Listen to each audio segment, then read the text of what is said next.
the time he was arrested? Kasi may katanungan, di ba? At may sinasabi si Attorney Medialdea na hindi daw pinakita sa Pangulo. Pwede bang may sumagot? Si General Torre, mukhang kabisado niya. Siya yung nasa video eh. Again, ma'am? Hindi. Yung warrant nung natanggap ninyo yung warrant, naipakita ba yung ICC warrant sa Pangulo, kay Pangulo Duterte? Pinakita ba ninyo sa kanya? Nung inaresto siya, di ba, obligado kayo magpakita ng warrant. Yes, ma'am. Anong pinakita nyo? Right at the tube, ma'am, the Yusek Nikiti, together with PG Fadulyon, together with me, gave them the electronic copy through retired General Monteagudo, ma'am, because that's their condition. They don't recognize the diffusion order. They really want to have a copy of the warrant. That's why soft copy was given to them on the tube. And a hard copy was printed and later on received by Attorney Delgra in the 250th wing, sir. 250th wing, ma'am. May pagkakataon ba si former president na basahin to? Kasi ang pagkaintindi, hindi. Tingnan natin muna yung video kasi mas maliwanag doon.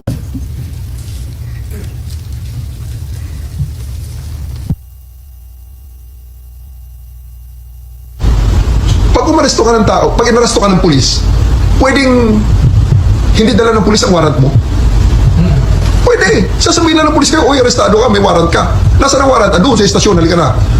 That's perfectly illegal. Pag umaresto ka ng tao, pag inaresto ka ng pulis, pwedeng hindi dala ng pulis. So ang sabi po ninyo, hindi naman kailangan yung warrant eh, kaya hindi ninyo pinakita. Tama po ba yun? Ma'am, that is a very, very different interview in the aftermath. But I'm talking of... Anong pinag-uusapan sa interview? And I'm talking about we have already veered on the general rules on the warrantless, on the service of the warrants. Because during the time, and up to this time, there are still a lot of people saying that I'm wrong in there, that you cannot arrest a person with a warrant that you know as a person has a warrant, yet you cannot serve it without the physical warrant. So, all the lawyers know here Diba that I'm right there. Kailangan ng warrant as soon as practicable. At hinihingi talaga ni former president. Di ba hinihingi niya? Hinihingi ng abogado niya, asan yung warrant? Tama, di ba? Hinihingi Yes, ma'am. nila. Anong pinakita nyo? We gave them the electronic copy of the warrant and it was given to them by Yusek Nikiti together with PG Fadulyon. It was received by Yung General warrant, anong klase yung Monteagudo. itsura ng warrant? ICC, Interpol? It's a ICC warrant, ma'am. ICC warrant. Yes, ma'am. That was directed to the Interpol. That was the attachment of the diffusion order.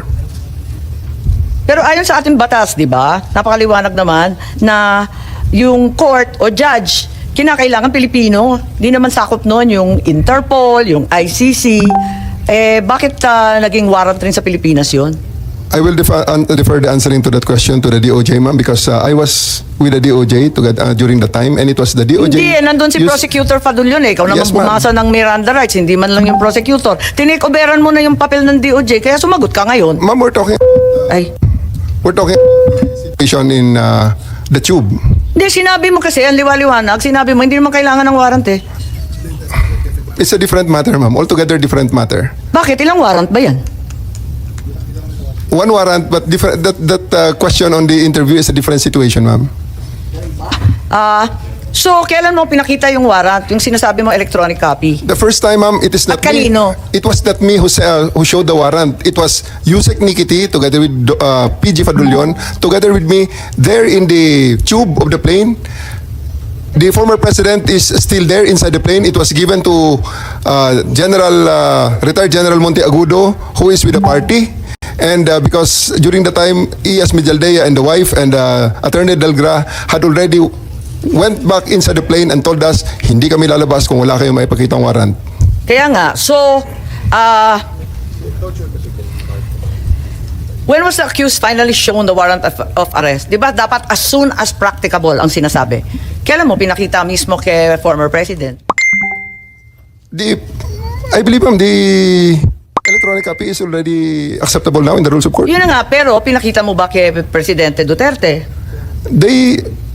It was not me who they invited inside the plane. It was the PCTC through General Alcantara, whom they invited inside the plane, showing to them and explaining to them the warrant. Ganun ba? napaliwanag ba ninyo, Executive Director Alcantara? Kasi parang ang bilis-bilis lang naman ninyo doon sa eroplano. Ang nakita naming final warrant, 15 pages po.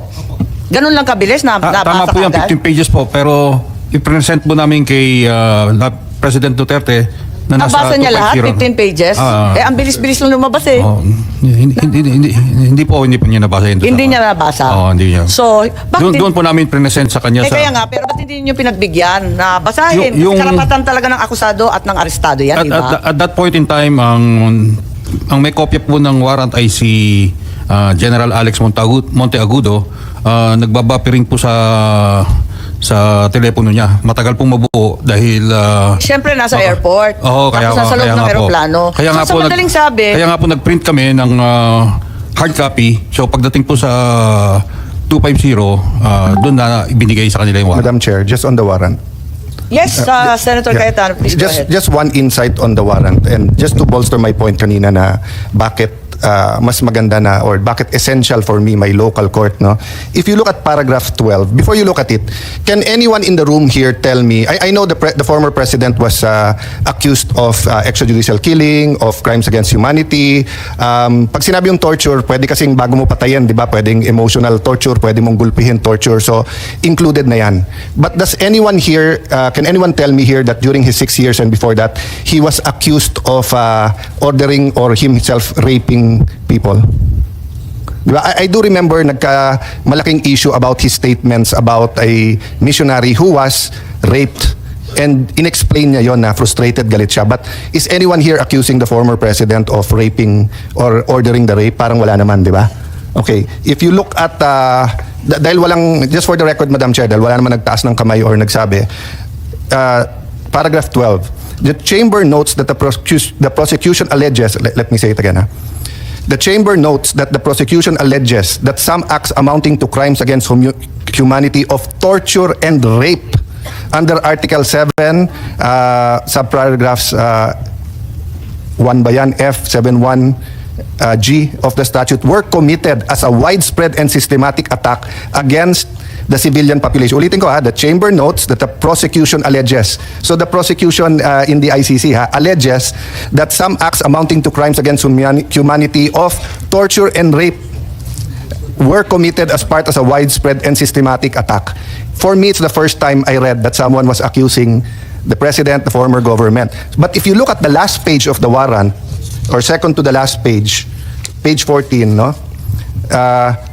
Issues a warrant of arrest. So for these reasons, the chamber hereby issues a warrant of arrest for Rodrigo Roa Duterte, born on 28 March 1945, for his alleged criminal responsibility pursuant to Article 25, Paragraph 3, Paragraph A of Statute for the Crime Against Humanity of Murder, pursuant to Article 7(1)(a), wala yung G na rape, committed in the Republic of Philippines during the relevant period as set forth in this warrant of arrest. So I just want to make this point, Madam Chair. So kung sa akin nangyari to, pupunta ako sa Philippine Court at sasabihin ko sa Philippine Court, sir, makita mo naman, sa Marites at Chismis kinuha ng prosecutor ng ICC. Padadala mo ako doon, pinakamaikse, 4 to 6 years yung hearing, deprived of liberty. Yung prosecutor mismo nag-allege ng rape. The harshest critics of President Duterte accuse him of being insensitive to women, saying misogynist, masama yung etc. And I won't defend him there. It's on the record, di ba? And also accused him of being insensitive to a foreign national who was a missionary here who was raped. But I haven't heard na inaccuse siya ng rape or ordering rape. Ang alam ko nga, galit na galit siya pag ministreat yung mga kababaihan.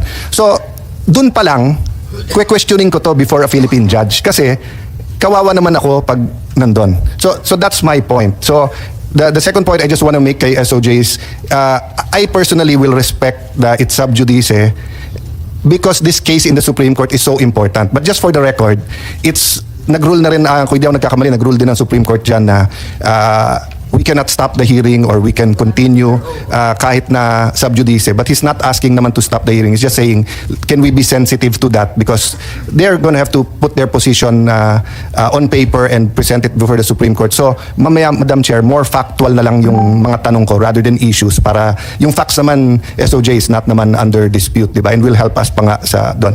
But this is just an example. And I just read this morning, pero nagulat lang ako doon na yung prosecutor pala may ganun allegation, no? Oo. Kaya nga nagkagulantaan. Palibasa, nakita natin yung warrant much later. Did any one of you, General Marbil, General Torre, meron ba kayong hawak na ICC warrant of arrest at the time of his arrest? Parang electronic copy lang, tapos pinakopya muna, tapos binigay na pagdating doon. Bakit ganun? Samantalang March 10 pa lang, nagmo-mobilize na ng libo-libong pulis. Pagkatapos, alam na natin na magkakaganito dahil nabalitaan na nga sa Hong Kong. Kung ganun, bakit walang warrant doon sa mismong pag-aresto? Electronic copy lamang at nagpa-imprenta pa. Ba't nagkaganon? May I differ on the wisdom of the SOJ to explain on the legality of the electronic copy of the warrant, ma'am? Hindi naman tinatanong yung legality. Okay lang yun. Ang tinatanong ko, bakit parang unprepared kayo samantalang prepared na si General Marbil? Madam Chair, I just want to make clear na ang kabaho po ng police is really to assist po yung PCTC natin. Yun po yung and what we have is tama po yung sinasabing order ng diffusion. So ito po yung nangyari. We rely po dun sa PCTC, dun sa lahat ng mga documents that they need na gagamitin po dun sa effect ng arrest. Ito po yung ginawa po ng again, uulitin ko. Dapat yung PCTC nagdala ng warrant. Ba't nga ba kayo walang warrant? It was stated, ipapadala po through diplomatic channels Naka-state po yun So, dapat diplomatic channel. Nangyari ba yon? Kung diplomatic channel yung DFA, ano ba nangyari sa warrant na yan? Sa dinami-dami ng handa ninyo, sa libo-libong pulis at sundalo na kinalampag, wala bang nag-isip na kinakailangan dalhin yung warrant? Your Honor, if I may, wala po kaming information o wala kaming natanggap at all. Kayo naman sa PCTC, wala rin kayong natanggap? We requested for a copy of the warrant and we got it the next day. The next day being? The warrant that came from the Kaya nga, what the day system. The next day is 12. So, hindi rin ninyo na ipakita kay Presidente Duterte? Bale tama, si General Torre, na warrantless arresto. Pinakita po namin yung hard copy sa 250, pero sa lawyers po natin pinigay. Madam Chair, can I clarify? Kasi ang sinasabi din na redacted copy lang ang binigay, hindi rin kompleto, kaya hindi nila mabuo. At yun nga, nagkagulatan, bakit meron pa? Can I clarify that? Sir, it was a sealed warrant, correct? Hindi. Hindi po. Electronic yung nakuha po na... No. Ano ang pinadala ng ICC? Kasi parang sa ibang news report, sabi sealed. Pag sealed kasi, hindi dadaan ng DFA yon. So yun nga ang question. What was sealed, sir, was the warrant of arrest was sealed before March 11. Yes. Tapos kanino, sir, pinadala? Sino magbubukas nun pag sealed? When they demanded a copy of the warrant, we relied on our fail-safe mechanism. We have a fail-safe mechanism to make sure that the documents are secure in our possession. So it's the DOJ that produced the warrant. Hindi sa may bias ako sa DFA, but I've worked with these people. Kasi pag sealed, may option na hindi padaanin sa kanila. At kahit pinadaan sa kanila, I don't think they have the authority to open it. Diba? Yes, but we had to use our fail-safe because the PCTC could not produce the warrant, so we had to use our fail-safe. But once naman it's opened by the proper authority who's allowed to open it, diba, to unseal it, then syempre Philippine law na. Ipapakita mo talaga dun sa Yes, we showed it to the president and to his lawyers. Teka, mapapaliwanag lang ako. Tell me candidly, at the time you apprehended PRRD, nung inaresto si former president, yung ICC warrant, nasa inyo na ba, General Torre? Yung totoo. Kasi you're under oath, alalahanin. Yes, ma'am. It is with us. It was already with you. Yes, ma'am. Electronic. Yes, ma'am. Electronic. Wala Yes, kayong ma'am. official copy? Electronic copy, ma'am, hard copy? electronic copy given to me by Yusek Nikiti of the DOJ, ma'am. Sa DOJ. Sa inyo, kasi parang nagtuturoan kayo, sabi ninyo, na dapat yung PCTC ang nagbigay. Pero wala kayong binigay. Sabi ninyo, dapat DFA. Nalilito po ako. Hindi po. Hindi po nagtuturoan. We had the copy of the warrant, not electronic copy of... Dinami-dami nang Yusek P. nag-aresto kay Presidente. Walang nag-isip na kinakailangan bigyan ng kopya na hard copy, opisyal, at talagang... binigyan po namin sa... Saan? Saan at 250 kailan? po, binigyan po namin. Nung ma-print na po yung hard copy. Saan yun? Sa 250 po. Sa Villamor? Meron po. Ano yung 250 po? Sa Villamor po, Villamor. Binigyan po siya ng kopya, hard copy po.